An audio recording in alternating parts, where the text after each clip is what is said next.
In this episode, I'm going to be talking about the #1 trait that you need to become more profitable in the markets. We're going to be going over the root, what you can do to fix it, and I'm going to be showing you some chart work, exactly what I'm talking about. The #1 trait that I personally believe is why traders fail is their lack of decisiveness.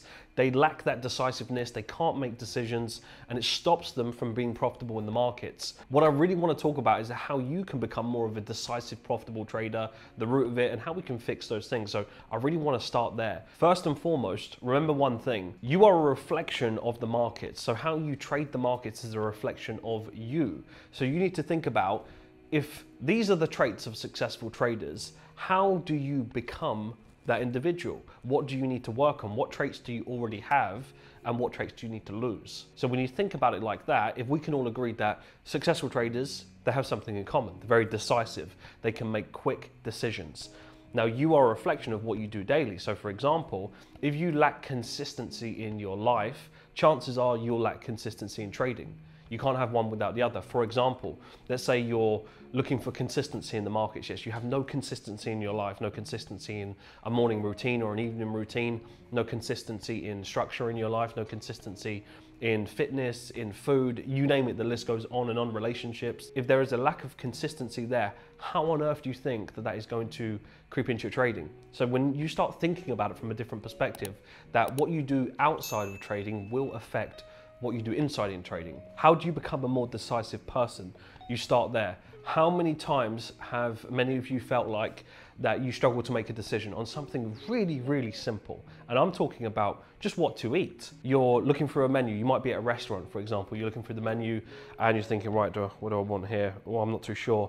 And you spend 10 minutes and you can't make a decision on something that doesn't really have much of a consequence apart from you might not enjoy it. You fear that you might make the wrong decision. So it's easier to live in that, well, if I just don't make a decision, I'm better off, because what if I make a quick decision and it's not a good outcome? You now imagine that into trading. You can't do that so simple as what you want to eat, where you want to go, what clothes you want to wear. Clothes is another one where people procrastinate. You're looking through your wardrobe, you still haven't picked what to wear, and it's been 10 minutes, 15 minutes. How much energy have you consumed? How much on your energy gauge have you wasted on something so simple as what to wear and then to eat? So really the root of all of this comes from a lack of planning, lack of clarity, and a lack of confidence. Now, what do you think that does to you when you rock up to the financial markets, one of the biggest arenas that you're looking to trade, and you've got goals for 6 figures, 7 figures and beyond, but you can't make a decision as to what you want to eat? That is the key. What you do outside of trading will affect what you do inside in trading. So what I want you to do is very simple. I want you to start to practice. What could you do outside of trading that doesn't really have too much of a consequence to start to build it up? Because you don't just overnight become this decisive person and everything is fixed. Same way your mindset, it grows incrementally. It does take time. You have to be patient with that. Being a more decisive person, there isn't a book you can read or just do this one thing that I'm going to tell you and suddenly you just become this decisive trader. You still have to go through the motions of that. But if you start with something really small and simple like your food, even just plan it out. Just be really clear on what you're going to eat that week. Write it down so you know exactly what it is. What you're going to wear that week. Or the next time you go to just get dressed in the morning, rather than thinking of 5 different options, just make a decision. So I'm going to wear this, this, this, and this. Done. Finished. What do you want to eat? I want to eat this. Done. These are essentially decisions where they don't really have too much of a consequence. And what it does is it starts to build the habit for yourself that you trust yourself to make a decision. Then you start to increase that where there's more of an increased risk of what decisions that you want to make. So you slowly, incrementally grow it. And then if you're more decisive just in your day-to-day life, chances are when you're trading, whatever system that you're trading, you will trust yourself to be able to make a decision in the markets. So really simple, guys. So I wanted to get straight to that and hopefully you start practicing that in your day-to-day life. What I want to do now is I want to head over to the charts and I want to show you exactly what I mean by that, how you can start to practice more decisiveness with your system. So let's take a look at that now. So just quickly, guys, if you're enjoying the content that we put out on the channel, make sure that you stay in the loop by commenting, subscribing to the channel, turn the notifications bell on so you're always in the loop of the content that we're pushing out on a regular basis. We appreciate the support and make sure you utilize the resources that we put out. So check all the links in the description. They will help you out massively on your trading journey. Right, now back to the video. Right guys, so let's dig into some chart work. So this is from last week. So as you can see here, the recap. So I've got Aussie yen, CAD yen, euro dollar. CAD Swiss is one that I took this week, which I'll just quickly cover. So what I mean about decisiveness is it's about being clear, about being crystal clear on what you're looking for in the markets, so you lack this indecisive mindset where you just can't make a decision. First and foremost, you've got to look at the risk parameters. I'm assuming that you're risking 1% per trade, so you're a relatively low risk trader as far as this industry goes anyway. So what's the worst that can happen? You lose 1%. You know, when you look at it like that, it's more comfortable you making a trading decision. However, crystal clear on your plan. So looking at Aussie yen, so this one banked 3.8, very happy with this position. Many of us took this and a few other trades on this pair as well. But just overall, it was very clear as to what I was looking for. So when price came to this area, I knew exactly what I was looking for. Candle shape, what time frame, I knew where I was setting my entry. I knew the repetitiveness of this type of pattern. I knew how I was going to manage the trade, as to how I was going to trail my stop loss. So everything is crystal clear. So when I come to see this trade and I'm looking at it, how much time am I spending setting that entry? I'm not spending more than literally 10, 15 seconds, and then I'm filling out the deal ticket. But that's because it was pre-planned days ago and I let it form. And that's what I want you to think about when you're making your trades. When are they happening? Is it something that you've even planned, or have you just literally gone to the markets in, let's see how pound dollar's doing, whatever system you're trading, yeah, I'm going to take a trade today. And there's so much lack of planning that you look back ASR and you realize that all these trades are taken, they're not in your plan, they're spontaneous, they're not structured, and you lack discipline. No wonder you're not getting results. So a nice simple one there on Aussie yen, and then CAD yen, 2 trades in CAD yen. Another prime example of this. So first trade here for 4.3, we had a bit of a different structure, but we knew exactly what we was looking for the exact reasons to take this position, right down to the time frame, and then utilizing these structures. So we look for reoccurring themes and patterns and structure in the market. So the way that we trade is vigorously tested over 30 years of price action data, where we can find repetitive structures, how they behave, how we can safeguard ourselves, how we can trail our stop loss, like all of these things are factor in. So it's very clear on when we're looking at something, we know what we're waiting for to be able to set the order. That's the type of clarity that you want. So with your system, you can just make a quick, decisive decision. If there's too many variables, you're gonna feel paralyzed to the market, which is leading to poor quality trades, and then you revenge trade, and it's a slippery slope from there. So nice simple one, 4.3, and again, as we evolved with this particular structure, this was a nice simple one that 2 days in advance this trade was planned, right? So 2 days in advance. So as this one evolved, we knew exactly what we was looking for. We took the first trade, didn't commit to the higher time frame all the way through, but still a nice 4.3. Finished up on 10.6% for the week, so happy with that across the board. And then after that, after the price was kind of in this area, knew exactly what we was looking for. We got the confirmation, then the entry, set the entry, trailed the stop. This one squeezed it a little bit, however, still happy with the trade for 2.5%. But can you see how me setting this entry, right, on the break, me setting that entry, it went into 50% of drawdown of the actual 1% just for a period of time before it dropped. However, me setting that entry happened in my mind almost around here. So you see how far in advance you can actually allocate that decision. If you're making your decisions, all of them, in the moment, in the financial markets, where there's emotions involved, where there's money on the table, where there's maybe a previous trade that you took, which was a loss, and then you're carrying the emotions onto the next trade, all kinds of psychological things that you're still working through, what's the chances that you're going to spend way too long looking at a trade? And how many of you have looked at the markets and then when you go to place a trade, you just let it go? And there's no reason as to why, but you've sat there and you've just watched that trade go. You've not placed it. Why? It's because you fear. You don't have this decisive nature. You've not practiced it. It's not present in other areas of your life. So how is it going to be in the financial markets when there's much more consequence? I mentioned that earlier in the introduction.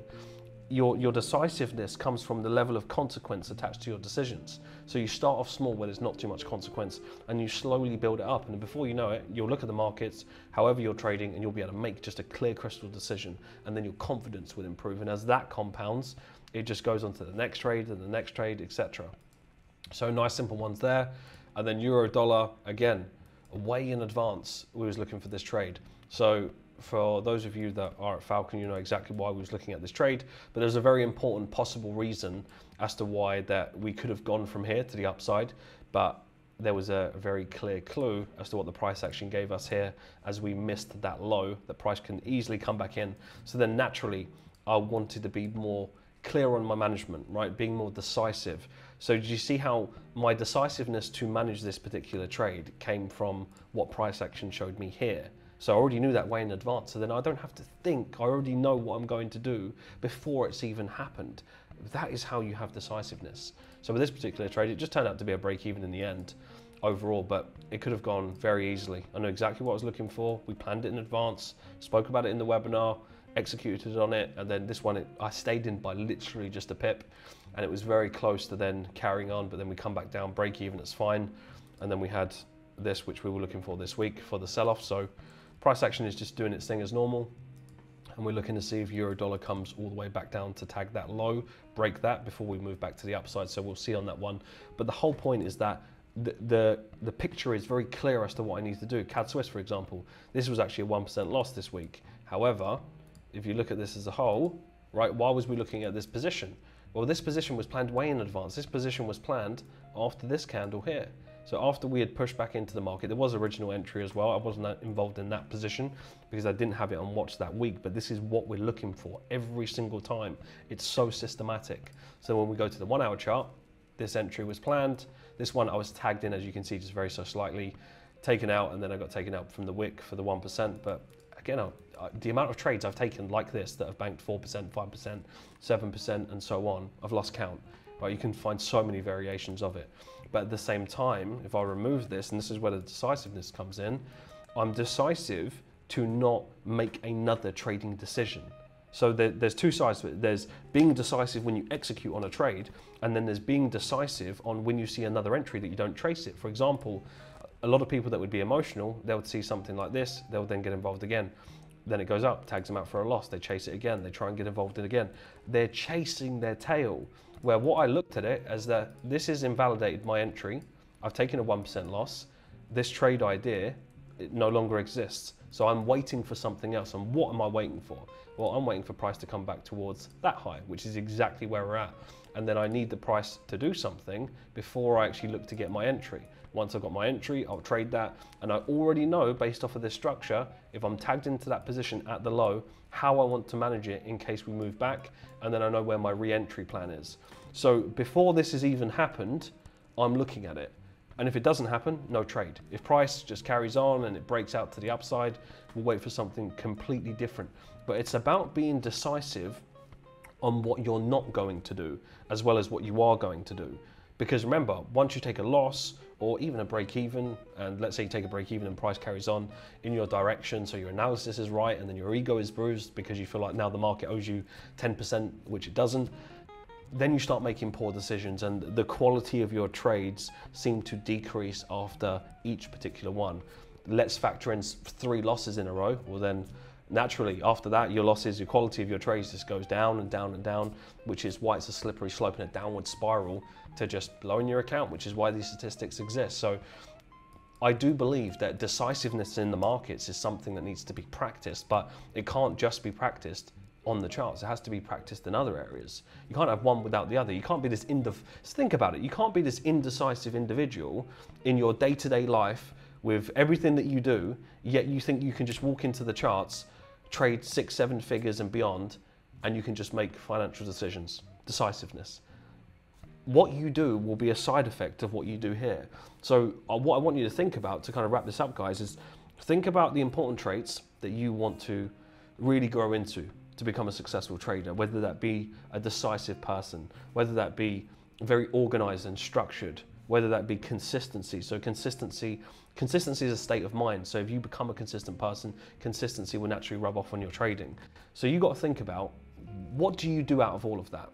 Ask yourself, what's your organization like? What's your structure like? What's your morning routine like? What's your evening routine like? And if the answer is, I've got not much of any of that, how can you then warrant thinking that you're going to get results? And then people actually believe that it's a strategy or a system that's going to get them the results. And they're not thinking about the core thing that gets them the results in the first place, which is having these things in place. And this is why you see a lot of people that they blame their tools, because they're not looking inwards. They lack the self-awareness to realize, maybe I've not done the work. maybe I don't have the things in place to warrant these results. You have to still be worthy of getting those results in the first place. So I want you to look inwards, but one of the most important things I want you to practice is decisiveness. Because when you become more decisive, you do naturally become a more confident person. And that is huge. It pays so much dividends for you when you're actually trading your capital, you've got funding goals, all of these type of desires that you have that you've outlined. You need to become a decisive person to actually tick them off. So start working on it now. It will happen incrementally. Start with simple areas where there's not too much consequence, and as a side effect, it will improve, and then you can make them on much bigger decisions, which will pay you big rewards. So I hope you enjoyed this episode, guys. We're going to be bringing more to the table with these kind of psychological and technical things that I personally believe will help you out massively, regardless of what system you are trading. Enjoy the rest of your day, and I'll catch you soon. Take care, guys.